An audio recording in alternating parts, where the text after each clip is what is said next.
I'm Dr. Ali with Bell Therapy and Wellness, and welcome to my YouTube channel. Today we're going to be going over different exercises and activities that you can do at home to help encourage appropriate rib mobility and thoracic mobility. So if you saw the last video, then you know that we did a little breathing exercise. We did a little breathing focusing on our chest and belly and then on our rib cage movement. And at the very end, I had said that if you don't feel like your rib cage is moving enough, sometimes that can lead to a lot of like chest pain, back pain, like just difficulty with your rib cage moving. So today we're going to go over a few things at home that you can do to help improve this rib cage mobility and thoracic mobility. So the thoracic spine is what I would call like the mid-back spine here. I'm going to turn around so you can see.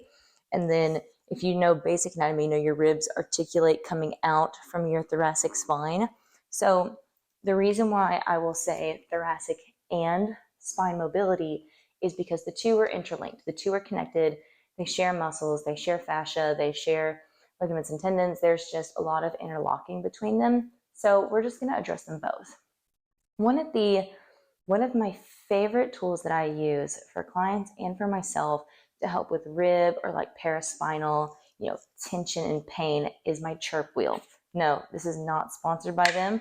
I just love the Chirp Wheel. The reason why I love the Chirp Wheel is because, I really enjoy the foam roller. The thing about the Chirp Wheel is it has this indentation in the center where I place the spinous process of my spine, and then it comes up into these firm edges on the side, which go perfectly down the rib articulations. So it's absolutely wonderful for ribs. I'm going to show you how to use it real quick. This is the 10-inch. This is probably considered the medium size. Believe it or not, the smaller ones are actually more intense, and then the bigger ones are less intense. So I went with a nice medium intensity for here. So what you're going to do is you're going to get your yoga mat, and you're going to bring the Chirp Wheel behind you.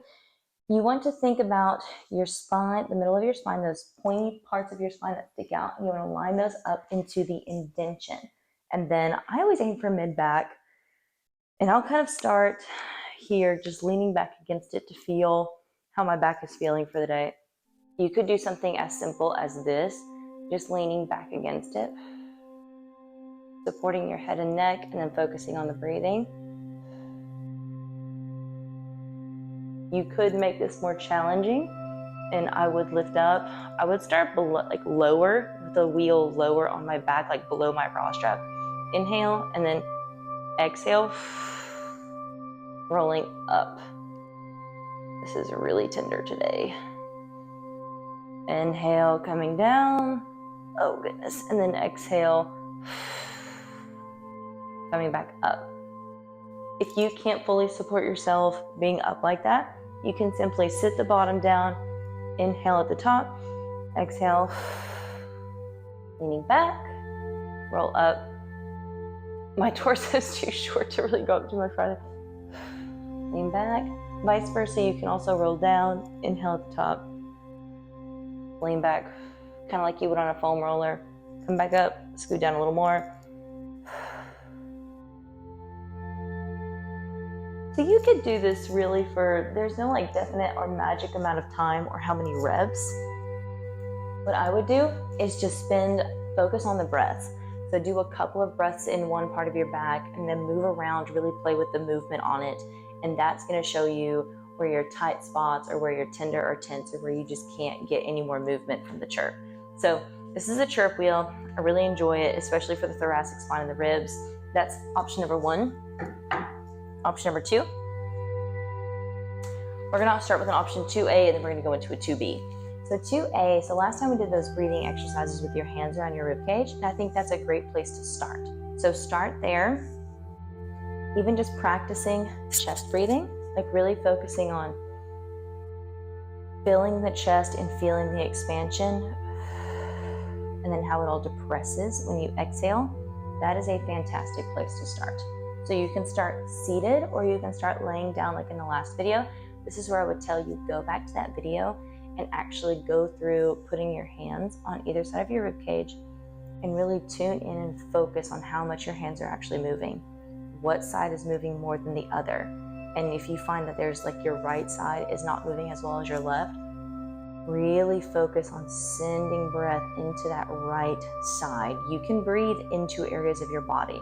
It takes really good awareness, but you can do it with practice. Now, once you feel like you've got a good feel on how to breathe into your rib cage, something really handy that you can do is take a resistance band and then loop it around, the barrel part of your rib cage, like so it's nice and flat against your rib cage. And then I would take it and I'll hold it like this and then breathe into the resistance.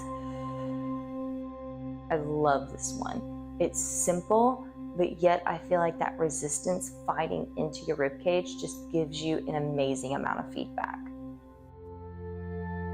You would do the same thing as in the other video. Inhale for a count of 4, hold for 2 at the top, and then exhale through the mouth for a count of 6 to 8. If you can do the exhale for 8, I would definitely recommend practicing that. A longer exhale is great for stress relief, stress management, lowering the cortisol, and also just working on the exhalation with the rib cage and the diaphragm. So inhale for a count of 4,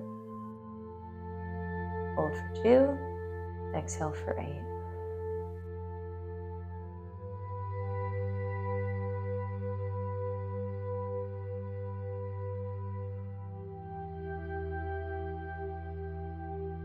This is your resistance band breathing. Now, if you had a side in particular that wasn't moving as much as the opposite side, so for instance, we said our right side of the rib cage, what you can do is you can take this and hold it on your left side. That way there's no resistance on my left rib cage.